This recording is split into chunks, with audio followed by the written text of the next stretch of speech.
Now, most films are adapted from plays. This is the other way around. Sir, it's an absolutely great moment. How do you feel? And how, Daddy is on stage today. How is it for both? Well, I'm humbled to rediscover my own narrative which flowered from my heart through the bodies of these youngsters who have added their own color to it and reinterpreted what came out of me 25 years ago, which was my daughter Pooja's first film. And it only drives home one ageless truth, that an absorbing story, if it touches you, it has a longer life than movies that just titillate your senses or make you laugh or just put a scare in you. Was written somewhere that initially I think it was Dil Hai Ki Manta Nahi which they were looking at and not Daddy. So do you think that would have also been a great film to kind of, be seen on stage though? I'm glad that they picked Daddy because I think that Dil Hai Ki Manta Nahi, as charming as it is, does not hold a candle to Daddy with regards to what the emotions that we're dealing with. I think that moment, the most important moment of the film where he actually throws that glass away and he says that I can lie to everybody. I can lie to my daughter but not to myself. That's actually a page from his life. From my own life. We were shooting for Daddy and we came back home and there was Anupam and everybody there and everyone went to sleep. I went to sleep and the friends left and he was putting away the booze and he said, I can't drink right now. No one's watching. But then he said that I can't, no one could be watching, but I know I'm drinking. And that actually, we rewrote the climax then. So it's a deeply personal movie because of the fact that he's battled alcoholism. Yeah.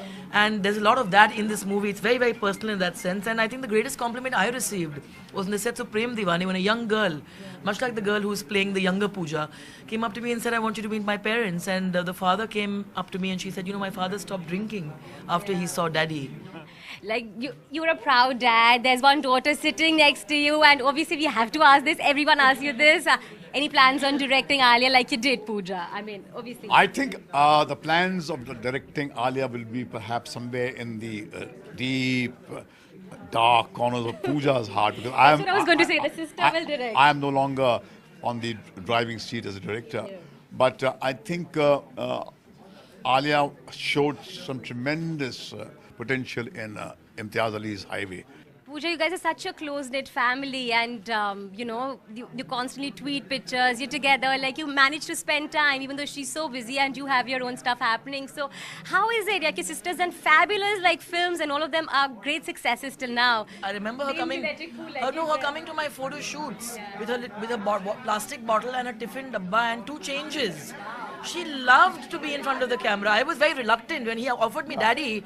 I was like, I can't act. I want to be an astronaut. He said, fine, I'll take Twinkle Khanna. I said, hang on. You can't replace me so quickly. Wait. So I was actually coaxed into it, pushing and screaming, and I kind of then found my comfortable space behind the camera. I think Alia just always knew, and we always knew. So Alia's success does not surprise me at all. And she's a smart girl, so she's going to be far more successful than I ever will be in that sense. But I agree with him. I think that she will bloom when she pushes herself into areas like this. But I remember her as a little kid messaging. I got a message one day when Zakham was on TV. Oh, you were so good in Zakham. And I said, who is this? It was little Alia, who had taken the maid's phone. So if she was at that age, when she was this high, sitting alone in a house and watching Zakham, there is a deep core there. So don't get fooled by this kind of pretty she's just having the world, I can assure you.